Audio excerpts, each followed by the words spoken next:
En octobre 2020, ces deux frères ont acheté 935 mètres carrés sur ce terrain, situé dans la zone 4 de Tokbin, dans l'ouest de Cotonou. Ok, nous, nos domaines se trouvent quelque part là.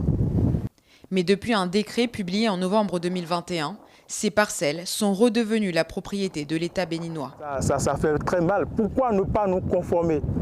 Pourquoi ne pas nous intégrer au projet? On n'a pas reçu de dédommagement, on n'a rien reçu, mais il passe sur tous les créneaux, dit qu'on a été dédommagé. Nous n'avons été informés de rien. Aujourd'hui, nous avons des propriétaires, des pères de famille qui sont devenus des SDF.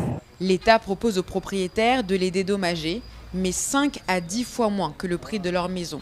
Le prix de cession, c'est 5 000 francs le mètre carré. Ça, c'est une insulte.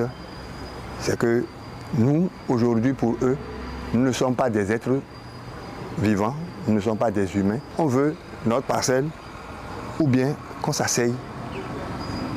Et le vrai prix de cession, qu'on en discute et puis le problème est réglé.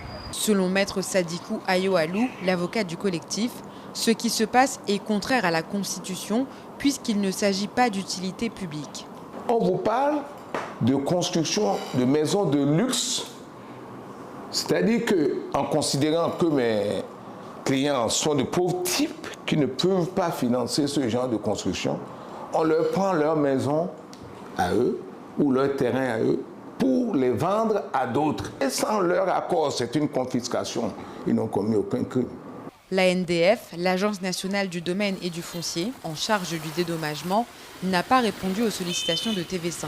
Mais lors d'une conférence de presse donnée le 5 mars, les autorités béninoises ont répondu à la polémique. C'est le gouvernement, c'est l'État qui est à l'œuvre dans la construction de notre pays et ce n'est pas une action pour déshabiller le Béninois et habiller l'investisseur privé.